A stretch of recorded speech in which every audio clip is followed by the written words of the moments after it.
सभी भक्तों को श्री शिवाय नमस्तुभ्यम। हर हर महादेव। रोग मुक्ति के लिए इन 4-5 में से जो भी आपको उपाय सरल लगे उस उपाय को कर लीजिए। निश्चित रूप से आपका वह रोग जरूर समाप्त होगा। तो सबसे पहला जो उपाय है वो है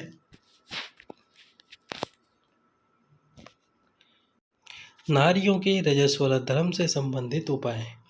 यदि रजस्वला धर्म में कोई समस्या आ जाती है, टाइम पे पीरियड नहीं आ पा रहा है, पीसीओडी की दिक्कत हो रही है आपको, या फिर और कोई परेशानी है, तो उसके लिए आप एक लाल फूल या तो सोमवार के दिन या प्रदोष के दिन, वो शुक्ल पक्ष की प्रदोष हो या कृष्ण पक्ष की, या शिवरात्रि के दिन या अमावस्या के दिन या पूर्णिमा के दिन या फिर एकादशी के दिन, जो भी विशेष दिन तिथि पड़ती है महीने में, उस दिन एक लाल पुष्प कौन सा वाला, जो गुड़हल का पुष्प आता है।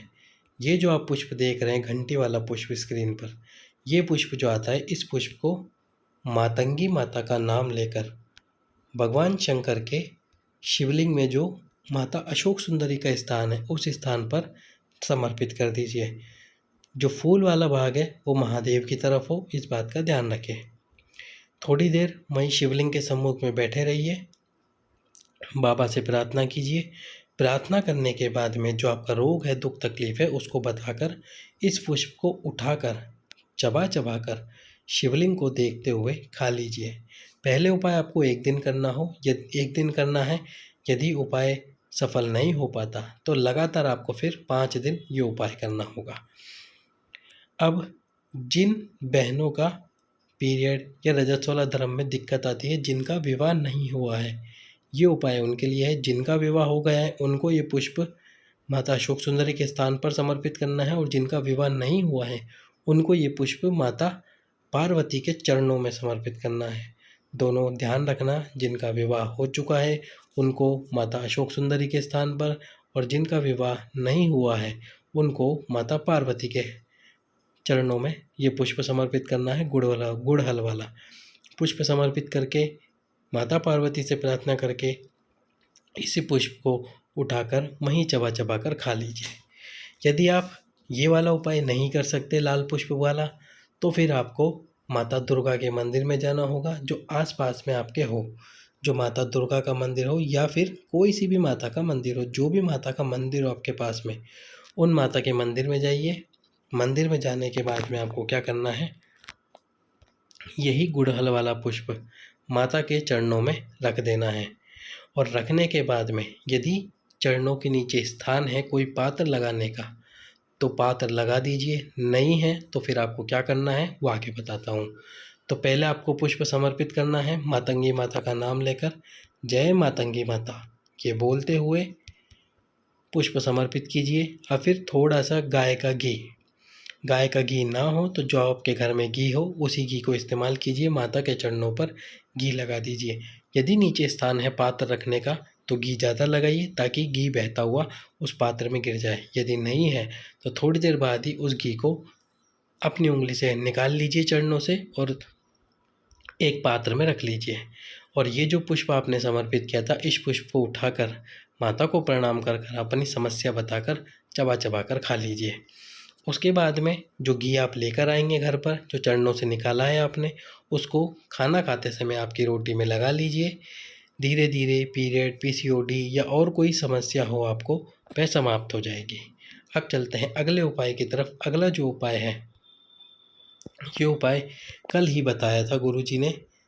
वैसे तो ये उपाय आपको कब करना है, जैसे आप कोई जांच कराने जा रहे हो डॉक्टर के पास में, या फिर डॉक्टर को दिखाने जा रहे हो किसी बीमारी के लिए, तो एक सफ़ेद पुष्प, सो वो सफ़ेद पुष्प आंकड़े का भी हो सकता है, गुलाब का भी हो सकता है, बस सफ़ेद पुष्प होना चाहिए।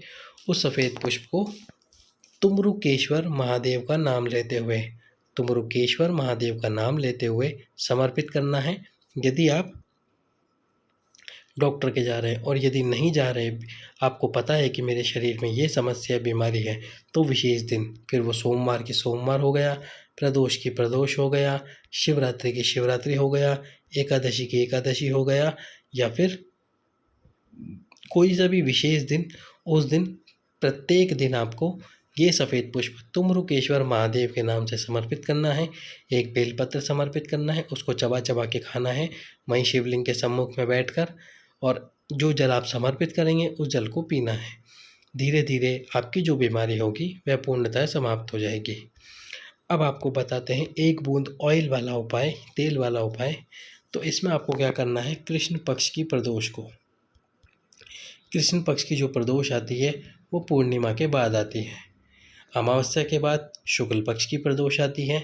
शुक्ल पक्ष की प्रदोष के दिन हम शुक्ल पक्ष की प्रदोष के दिन हम धन की प्राप्ति के लिए, व्यापार वृद्धि के लिए जो उपाय होते हैं वो करते हैं, और जो कृष्ण पक्ष की प्रदोष होती है उस दिन हम रोग मुक्ति के उपाय करते हैं। तो आपको जो कृष्ण पक्ष की प्रदोष आए उसके एक दिन पहले ही या उसी दिन सुबह सुबह एक काम करना है, गौशाला में जाना है, एक बोतल में सरसों का तेल लेकर, जैसे ये बोतल हो गई, पूरी बोतल हो या आधी बोतल हो, बोतल लेके जानी है या कोई पात्र लेके चल जाइए।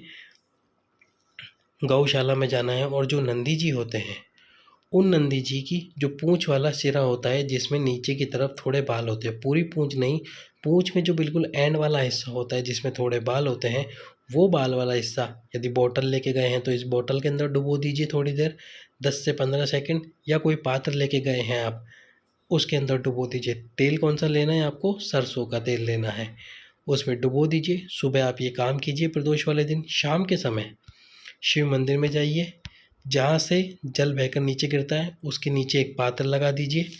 पात्र लगाने के बाद में जो सरसों का तेल जिसमें आपने नंदी जी की पूँछ का बाल वाला हिस्सा डुबोया था, उस ऑयल को भगवान शंकर के शिवलिंग पे समर्पित कीजिए। धीरे धीरे वो ऑयल उस पात्र में आकर गिर जाएगा। जब पूरा ऑयल छड़ जाए उस पात्र को उठा लीजिए और उस तेल को वापस उस बोतल के अंदर डाल दीजिए। अब उस बोतल में से प्रत्येक रात्रि को सोते समय आपको एक बूंद ऑयल आपकी नाभि में डालना है, उस बीमारी और रोग का स्मरण करते हुए। मात्र 15 से 20 दिन लगेंगे, आपकी जो भी समस्या होगी, फिर वो पीरियड पीसीओडी की क्यों ना हो या और कोई बड़ी बीमारी भी क्यों ना हो, वह धीरे धीरे समाप्त हो जाएगी। अब चलते हैं अगले उपाय की तरफ। अगला जो उपाय है वो है सफ़ेद आंकड़े के पुष्प वाला उपाय।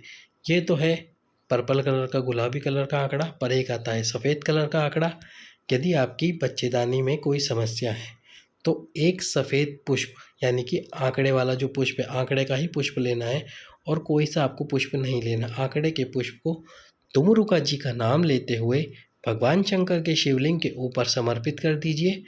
थोड़ी देर बाद में उस पुष्प को उठाकर किसी भी नदी में प्रवाहित कर दीजिए, विसर्जन कर दीजिए। 7 दिन लगातार आपको ये पुष्प उठाना है, तोड़ना है, शिवलिंग पे समर्पित करना है तुमरुका जी के नाम से, और फिर उसको नदी में विसर्जित करना है। बच्चेदानी से संबंधित जो भी समस्या होगी वह समाप्त हो जाएगी।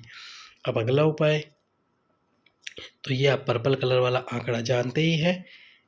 इसको आपको आपकी विषम परिस्थितियों को समाप्त करने के लिए समर्पित करना है। यदि कोई विषम परिस्थिति चल रही है, परिस्थितियां आपके अनुकूल नहीं हैं, अनुकूल मतलब जैसा कि आप चाह रहे हैं वैसा हो नहीं रहा है, दुख और तकलीफ आते ही जा रहे हैं, तो शिवरात्रि के दिन या प्रदोष के दिन इस पुष्प को, ये जो शिव जी के चरण वाला स्थान है, इस स्थान पर स्पर्श कराना है और एक पुष्प नहीं तोड़ना, पुष्प को तोड़ना है गुच्छों में, 4 या 5 पुष्प जो एक साथ हो उनको तोड़ना है, स्पर्श कराना है चरणों वाले स्थान पर, और जो माता अशोक सुंदरी का स्थान है उस स्थान पर समर्पित कर देना है।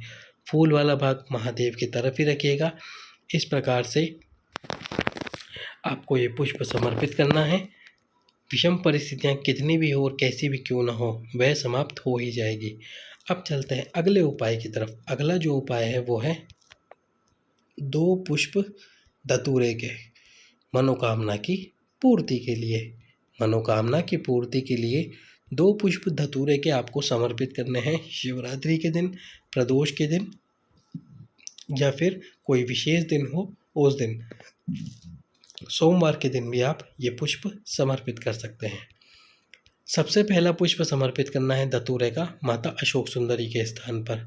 जब माता अशोक सुंदरी के स्थान पर समर्पित करोगे तो पुष्प वाला भाग महादेव की तरफ, और जो डंडी वाला भाग है, कि जो डंडी वाला भाग है ये आपकी तरफ रखोगे। दूसरा जो पुष्प है, जब पुष्प समर्पित कर रहे हो तो आपकी मनोकामना जरूर बोलिए। दूसरा जो भाग है उस पुष्प को समर्पित करना है भगवान शंकर के शिवलिंग पर। अब जो दूसरा पुष्प आप शिवलिंग पर समर्पित कर रहे हो तो पुष्प वाला जो भाग है वो आपकी तरफ हो और जो डंडी वाला भाग है वो आपके विपरीत में हो। यानी कि जो आपने पुष्प यहाँ समर्पित करा है ठीक उसके उल्टा ही पुष्प आपको समर्पित करना है। पुष्प वाला भाग इसमें महादेव की तरफ था, डंडी आपकी तरफ थी। जब शिवलिंग पे समर्पित करोगे तो पुष्प वाला भाग आपकी तरफ कर लेना, डंडी वाला भाग आपके विपरीत में करना। मनोकामना को बोलते हुए समर्पित कीजिए, निश्चित रूप से आपकी मनोकामनाएं पूर्ण होंगी। सभी भक्तों को श्री शिवाय नमस्तुभ्यम। हर हर महादेव।